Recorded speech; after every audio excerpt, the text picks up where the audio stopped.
Blake sobre religião. Palestra de Neville Goddard realizada em 26 de março de 1963. Quando você está discutindo Blake, você está discutindo um dos maiores gigantes espirituais de todos os tempos. Você pode muito bem discutir São Paulo, pois eles tiveram as mesmas visões, a visão da realidade.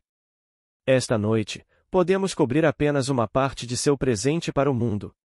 Em seus augúrios da inocência, ele diz: ver um mundo em um grão de areia. E um céu em uma flor silvestre. Segurar o infinito na palma da sua mão. E a eternidade em uma hora. Qual é a sequência? A coisa mais inanimada do mundo, um grão de areia, e nele ver um mundo. Então ele se move para a primeira animação, uma flor, e então para ver a harmonia, que é o céu, para ver um céu em uma flor silvestre. E agora ele chega ao espaço. Segure o infinito na palma da sua mão. E então ao tempo. E a eternidade em uma hora. Ele passa agora para o mundo dos pássaros, para nos mostrar o relacionamento de todo o vasto mundo, a unidade do mundo, que todos nós estamos ativamente relacionados. Que você não pode perturbar nada neste momento de forma alguma e não afetar realmente o todo. Um peito vermelho de Robin em uma gaiola deixa todo o céu em fúria. Achamos que podemos pegar o passarinho e prendê-lo para nossa diversão, aquilo que deveria ser solto. Ele disse: como você sabe que cada pássaro que corta o caminho aéreo é um imenso mundo de prazer, fechado pelos seus 5 sentidos? Casamento do céu e do inferno. Então, o pequeno Robin Redbreast in a Cage coloca todo o céu em fúria. Um pombal cheio de pombas e pombos faz o inferno estremecer por todas as suas regiões. Então ele passa para o próximo estado, no que o mundo chamaria de evolução, mas ele não chama assim. Agora para outro aspecto do mundo animal. Um cão faminto no portão do seu mestre prediz a ruína do estado. Um cavalo maltratado na estrada clama ao céu por sangue humano. Augúrios de inocência. E ele segue os estágios direto. Você vai ler conforme avança. Anotações para Ciris de Berkeley em seu pequeno mestre. Aqui está esse gigante mental que viu o relacionamento completo de todos nós. Então, acho que eu poderia estar isolado se estivesse em uma masmorra e pensasse em você. Meu pensamento está afetando o universo inteiro. Pensei em você com inveja, ou com ódio, ou com amor, qualquer que fosse o pensamento enquanto eu conjurava em minha mente e representava para mim mesmo como eu quero que você seja, seja com ódio ou com amor, estou afetando todo o vasto mundo. E se eu acreditar na realidade do que fiz, isso acontecerá. E porque somos todos um, todos interligados, usarei você sem seu consentimento, seu conhecimento, para cumprir o que imaginei naquele momento. Então ele faz esta declaração. O que parece ser, é, para aqueles a quem parece ser e é produtivo das mais terríveis consequências para aqueles a quem parece ser, até mesmo de tormentos, desespero, morte eterna, mas a divina misericórdia avança e redime o homem no corpo de Jesus. Jerusalém, placa 36. Ele dá um passo além. Por causa desse princípio, o homem poderia estar perdido para sempre, sem saber o que está fazendo, mas a divina misericórdia dá um passo além e redime o homem no corpo de Jesus. Deus é Jesus e nós somos apenas membros deste corpo divino, portanto, apenas um nome, nós somos ele. Então Blake fez esta declaração. O homem é todo imaginação. Deus é homem e existe em nós e nós nele. O corpo eterno do homem é a imaginação, isto é, o próprio Deus. O corpo divino, Jesus, nós somos seus membros. O Laocoonte. Ele faz todos os mundos, e agora ele nos pede para nos juntarmos a ele para colocar isso à prova. Quando você lê suas obras do começo ao fim, ele nunca desiste dessa premissa. Uma coisa que ele nos pede para fazer e sempre ter em mente a cada momento no tempo, para distinguir entre o homem imortal, que ele viu. Ele disse: quando eu distingui pela primeira vez o homem imortal que não pode morrer. Aquele homem imortal era a imaginação.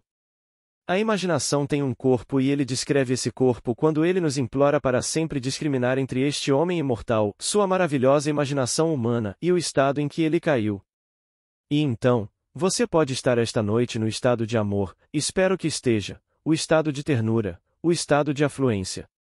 Não sei, mas você pode não estar. Você pode estar no estado oposto.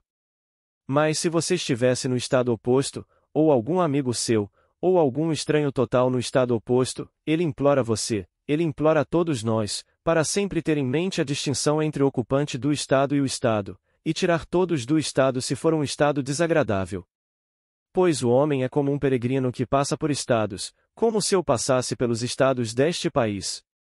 Se esta noite eu passar por Chicago, Chicago permanece, mas eu, o peregrino, passo adiante. Se eu passar por qualquer estado, o estado de pobreza, quando eu saio da pobreza, ele não se dissolve realmente, não desapareceu. Eu o deixei para qualquer um entrar. Espero que eles o evitem, mas qualquer um pode cair nele ou deliberadamente entrar nele sentindo pena de si mesmo, sentindo-se indesejado. E então ele nos fala desses estados enormes, estados infinitos no mundo. Que tudo o que é possível que poderia acontecer ao homem já está criado na forma de estados. Quando o homem entra no estado, o estado se desdobra porque ele, o poder operante, entrou no estado, e sem saber ele simplesmente desdobra o estado. Se o estado é de riqueza, de certa forma ele não sabe que todos no mundo que podem ajudar o desdobramento desse estado devem ajudá-lo. Se ele entra em qualquer estado, o estado de pobreza, embora no momento em que ele entra ele possa ter tudo no mundo, em nenhum momento ele cultivará os frutos da pobreza neste mundo, pois ele está no estado de pobreza. Mas ele, o ocupante do estado, não é rico nem pobre. Então, Blake convoca todos a manterem isso em mente constantemente e perdoarem cada ser no mundo. Pois ele diz: o perdão mútuo de cada pecado, tais são os portões do céu em nosso mundo. Se eu pudesse me lembrar de cada momento do tempo em que vejo alguém de quem não gosto, que ele está apenas em um estado. É por isso que não gosto dele, não gosto do estado. Eu o identifico com o estado de que não gosto, mas acho que é o ocupante. Não é o ocupante. Ele poderia sair a qualquer momento, ou eu poderia tirá-lo se o puxasse para fora e o colocasse em outro estado, e eu não o desgostaria. Se eu tivesse isso em mente, sabendo do meu poder de tirá-lo do estado, eu poderia salvá-lo, pelo menos temporariamente, até que ele seja realmente redimido por esta divina misericórdia que vai além e redime o homem no corpo de Jesus. E essa é uma visão verdadeira. Somos redimidos no corpo de Jesus. Chegará o dia em que você realmente será atraído para a presença dele, pois é ele, a misericórdia divina, que vai além, apesar do que fizemos, e nos puxa diretamente para a sua presença. Então nos é feita uma pergunta muito simples. O mundo responderá corretamente ou ele não nos teria dito. Isso é feito automaticamente, somos divinamente induzidos a responder, o que dizer quando a pergunta é feita.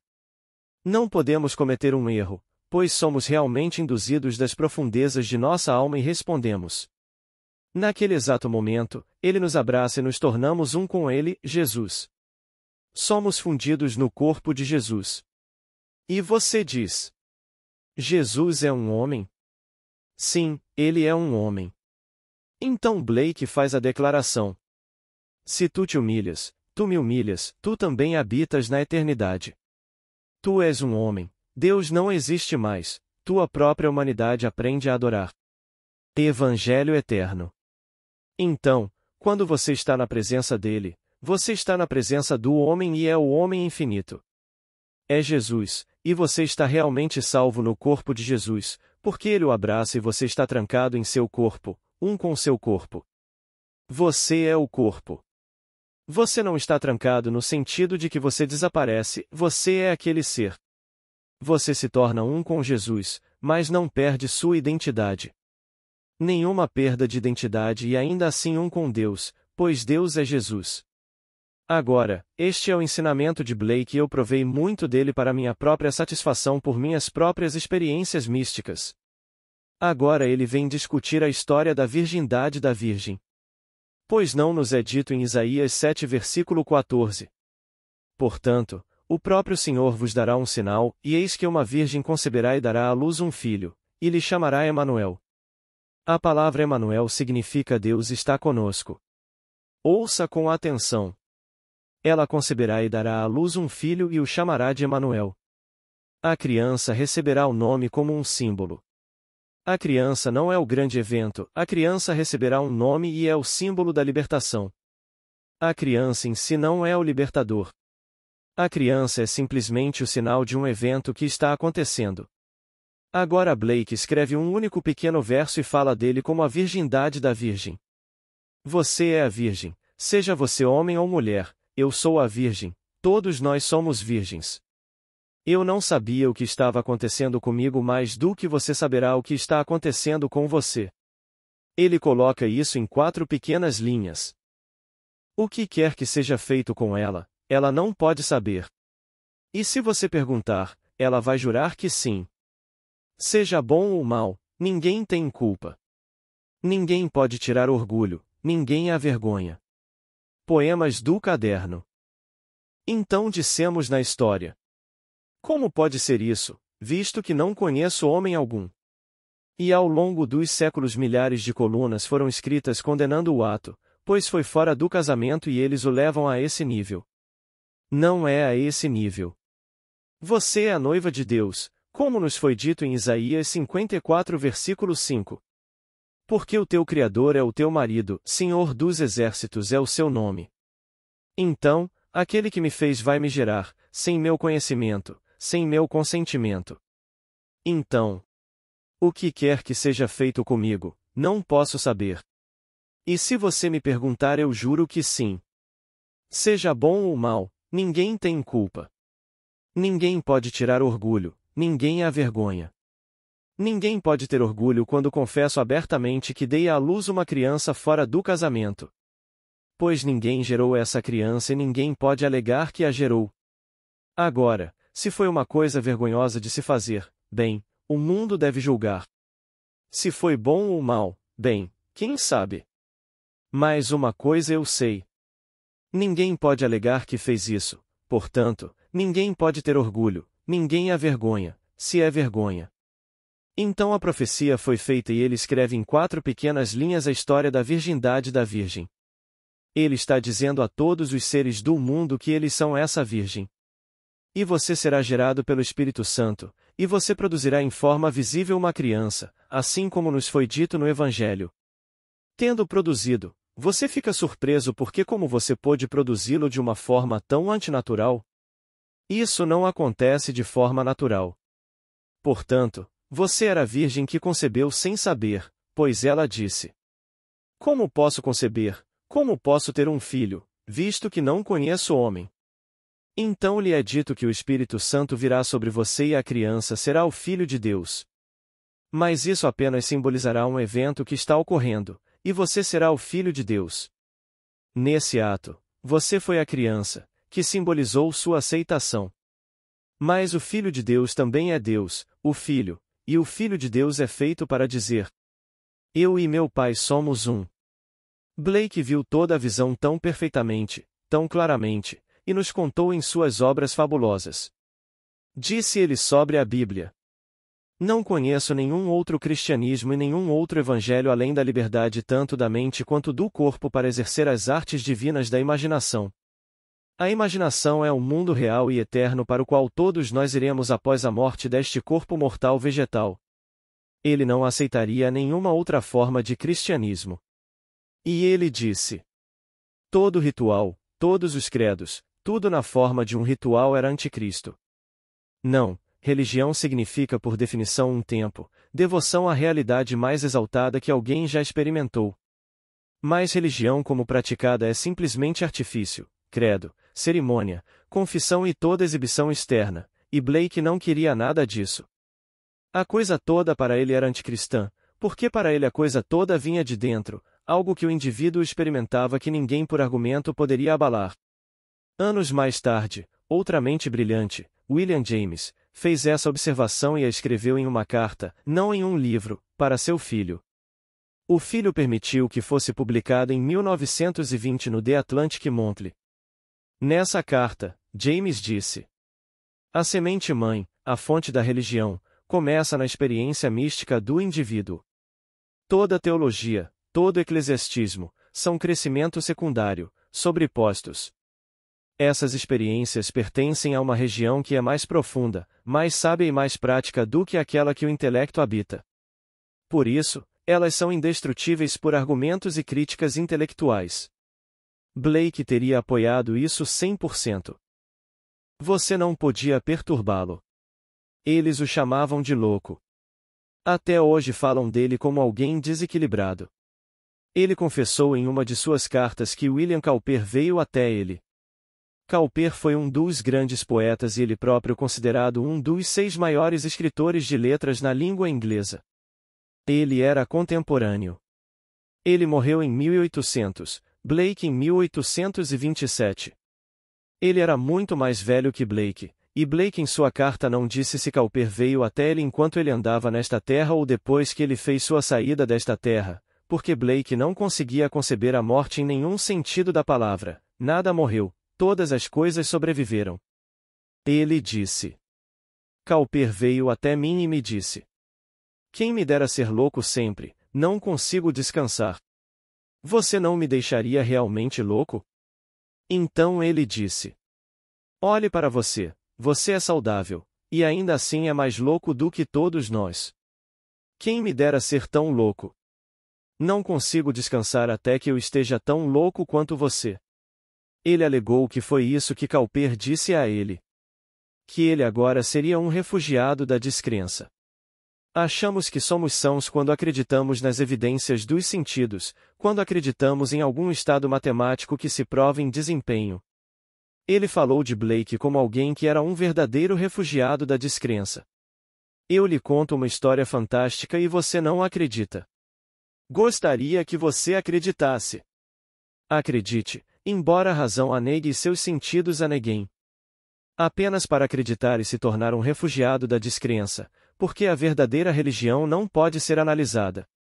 Você não pode racionalizá-la, ela é baseada nessas experiências místicas nas profundezas da alma. Blake disse sobre a Bíblia. A Bíblia hebraica inteira. Ele não mencionou algumas das obras. Ele não mencionou Ruth, Neemias e coisas desse tipo, mas disse: os 5 livros do Decálogo, os livros de Josué e Juízes, Samuel, um livro duplo, e Reis, um livro duplo, os Salmos e Profetas, o Evangelho quádruplo e as Revelações eternas. Jerusalém. Ele não nomeou os profetas, que ele chamou os últimos profetas, também os principais Isaías, Jeremias e Ezequiel. Ele disse que essas são visões verdadeiras. Ele não mencionou as epístolas, mas disse que os 4 evangelhos, Apocalipse e a Bíblia hebraica são visões eternas do que realmente existe. Ele viu isso tão claramente, que todos esses personagens são personificações de estados eternos e comungam com esses estados, pois quando você comunga com eles, eles parecem tão reais quanto você. Mas eles são personificações da mente infinita de Deus, cada aspecto de sua mente é personificado. Você não é um aspecto da mente, algo totalmente diferente. Você é um com Deus. O homem é toda imaginação. Deus é homem e existe em nós e nós nele. Anotações para Ciris de Berkeley. O corpo eterno do homem é a imaginação, que é o próprio Deus, o corpo divino Jesus. Nós somos seus membros, parte do corpo de Jesus, e porque há apenas um nome, nós somos ele. Então passamos por um processo simples que você não pode evocar, você não pode apressá-lo. Mas quando você menos espera, a misericórdia divina avança e redime o homem diretamente para o corpo de Jesus. Então ele passa por esses estágios, onde ele nasce do alto, onde de repente ele contempla o Filho Divino Davi como seu filho, então a grande estrutura tecida do corpo, o templo, é rasgada de cima a baixo e ele ascende para ser um entorno deste trono infinito de Jesus, que é Deus. Eu realmente acredito nisso. Não posso provar isso a você e não posso levá-lo comigo para aquele momento do tempo em que eu experimentei isso. Só posso dizer que experimentei isso e pedir que você acredite e compartilhe comigo a crença, para que você mesmo possa se tornar um refugiado da descrença. Pois o homem que não consegue deixar o que pode tocar com as mãos e racionalizar, não consegue acreditar. E isso é algo a que você é chamado, embora não tenha visto. Bem-aventurado o homem que não viu e crê. É assim que termina o Evangelho de João 20, versículo 29. Aqueles que ouviram sobre isso, que eventualmente experimentariam isso, como Jó 42, versículo 5, ele disse: Eu tinha ouvido falar de ti com os ouvidos, mas agora os meus olhos te veem. Ele ouviu sobre isso e então veio a experiência, e ele viu exatamente o que Blake estava falando, porque Blake viu. Peço que acreditem comigo e aceitem suas obras. Eu não tentaria interpretar para vocês. Tenho tantos comentários de Blake e eles custam muito mais do que todas as obras de Blake juntas, qualquer uma delas. Você pode comprar Blake por $5, tudo isso incluindo suas cartas. Investi nas obras de Blake em casa perto de $1.000 em comentários, e não há dois que concordem quanto ao que Blake quer dizer com suas experiências fantásticas. Mas comprei todos esses comentários de Blake antes de ter a experiência. Eu poderia ter economizado $1.000. Não me arrependo. Eu os tenho em casa e lá estão eles na minha biblioteca. Paguei $100 por 3 volumes, publicados por um negociante que acabou de voltar da Inglaterra. Esses são volumes raros. Outros ele me fez pagar $55 e $65 por volumes individuais. E eu tenho Blake inteiro em um volume que não existe. Então você o lê e de repente você vê exatamente o que ele está tentando lhe dizer, porque você teve uma experiência similar.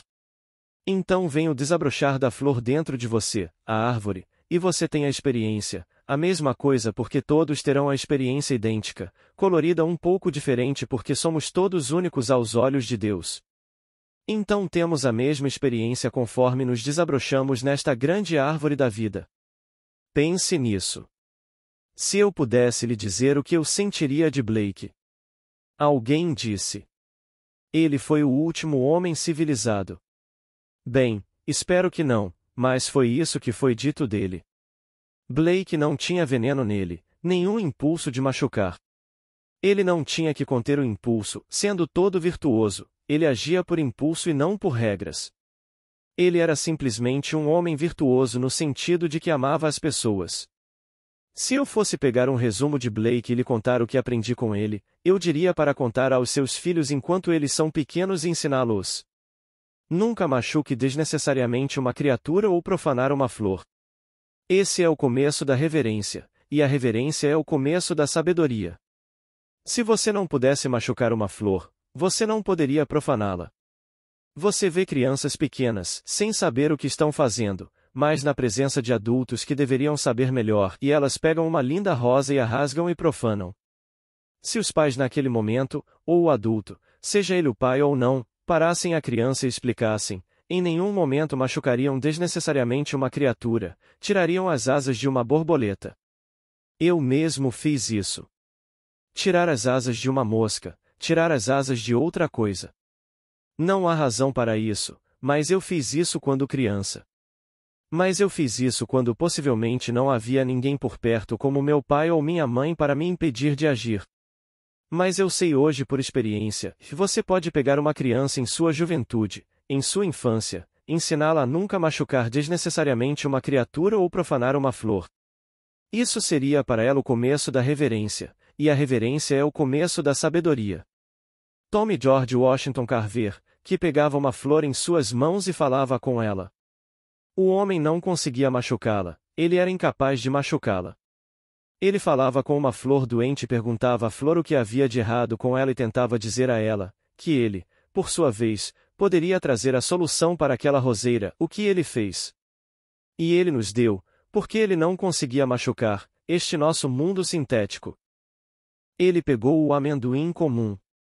Ele falou com o amendoim e se perguntou: para que você serve? Por que Deus o criou? Ele o criou com um propósito. E então o amendoim comungou com George Washington Carver. E hoje temos 300 subprodutos do amendoim e centenas de subprodutos dos pinheiros do sul e de outras coisas. Ouvi aquele cavalheiro no ano em que ele morreu. pouco antes de morrer, ele falou na cidade de Nova York no fórum realizado todo ano pelo Herald Tribune, sempre realizado no antigo Waldorf Astoria. Ele disse, e eu ouvi, que essa preocupação sobre o amanhã não ser capaz de alimentar o mundo. Dos estados do sul deste país, esqueça os estados do norte, os estados do sul, poderíamos alimentar o mundo inteiro, e vestir o mundo inteiro com os subprodutos. O que poderíamos extrair do pinheiro do sul e do amendoim e de todas as coisas, o mundo sintético. Ele o chamou de um mundo sintético. Hoje você pode entrar em uma loja e eles se gabam das roupas sintéticas. Eles chamam de Dacron ou algum outro nome e dizem o quanto elas são melhores do que as chamadas coisas naturais que você normalmente usaria. Todas essas são roupas sintéticas e eles alegam que são melhores em sensação, durabilidade e tudo mais. Tudo isso remonta a um homem que não podia machucar. E ele nasceu escravo, acho que ele foi vendido por um cavalo ou algo assim. Então temos que redimi-lo.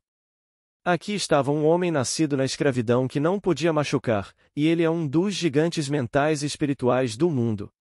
Se você o conhecesse além do túmulo, veria um ser glorioso como um Blake, porque ele não podia machucar.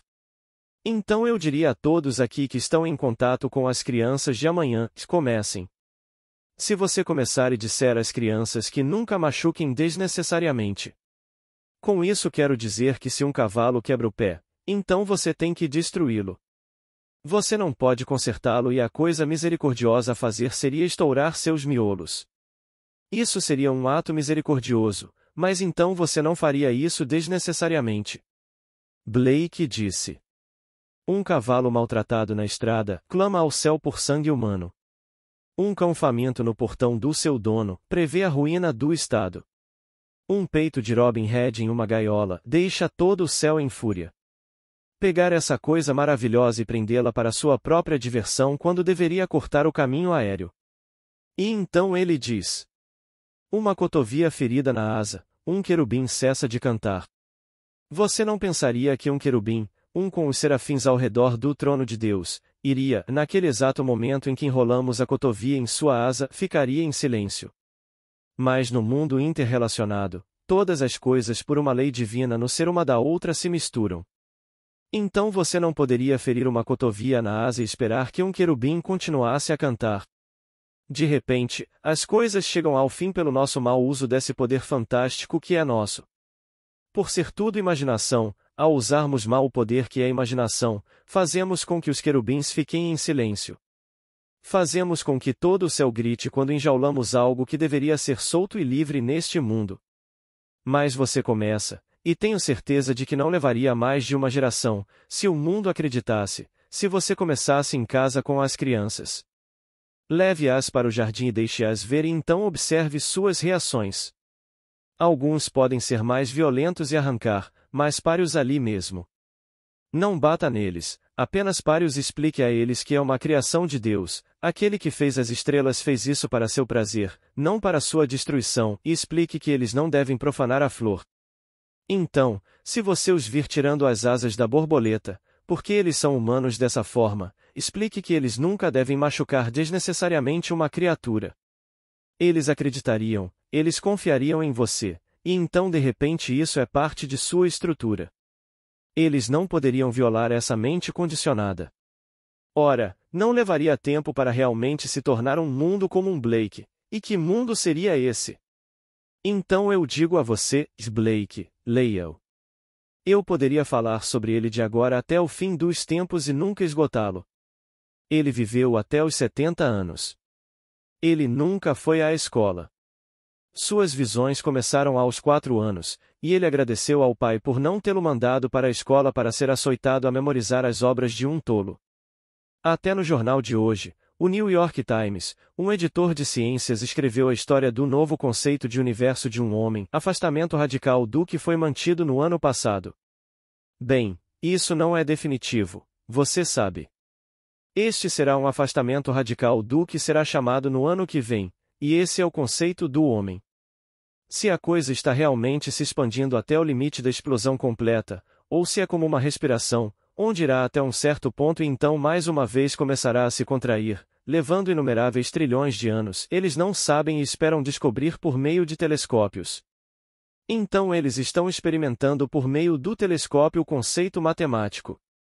Mas Blake fez esta observação: Deus não é um diagrama matemático. Não na eternidade você encontrará Deus como um diagrama matemático. Quando você o encontrar, você o encontrará como homem. Então ele disse: Deus aparece e Deus é luz, para aquelas pobres almas que habitam à noite. Mas uma forma humana se exibe, para aqueles que habitam os reinos do dia. Augúrios de inocência. Quando você o encontra, é um homem. Mas como posso descrevê-lo quando ele mesmo descreve o corpo e a forma como amor? Como você descreve o amor? No entanto, eu estava na presença do amor e ele era humano. Mas ele disse: Pois a misericórdia tem um coração humano, a piedade tem um rosto humano. E o amor, a forma humana divina. A imagem divina. Então, como você vai descrever o amor? Quando eu estava na presença do amor, ele era humano e era Jesus e é forma, mas é amor infinito. Então você entende as palavras sobre o perdão. No céu a única arte de viver é esquecer e perdoar. Notas, placa 81. E você está na presença dele e ouve estas palavras ecoarem: Perdoai-lhes, porque não sabem o que fazem. Lucas 23 versículo 34. Perdão mútuo de cada vício, tais são as portas do paraíso. Ninguém consegue suportar qualquer ressentimento, porque você o está guardando contra um ser, quando deveria ser um estado, e os estados pelos quais passamos são fixos para sempre. Eu encorajaria todos a ler Blake. Ele cresce a cada ano mais e mais na mente dos homens, mas ele morreu e está enterrado em um túmulo desconhecido. Duvido que alguém realmente saiba onde ele está enterrado. Possivelmente, porque ele era pobre naquela época na Inglaterra, eles enterraram os indigentes 4 e 6 em um túmulo. Então, quem sabe onde ele está enterrado? Pelo menos temos suas obras, aquelas que sobreviveram. E então, depois de 200 anos, aqui está esse gigante, e em seus dias tivemos homens que só podem ser lembrados porque havia certa violência, como George III, que reinou onde ele vivia, quando esta era uma colônia. E aqui este louco George, verdadeiramente louco, e nada era mais são do que Blake. E George, que era então rei da Inglaterra, nós fundamos sua colônia, podia doar seções dela, vastas áreas para aqueles que ele favorecia, louco como um chapeleiro. E eles chamaram Blake de louco. E Cowper, que enlouqueceu, 3 vezes ele foi preso, ele apareceu para Blake e pediu a Blake para deixá-lo realmente louco. Não louco como o mundo julga, porque há estados mentais desequilibrados, não há dúvida sobre isso. Faça-me tão louco, Blake, até que eu me torne como você, um refugiado da descrença.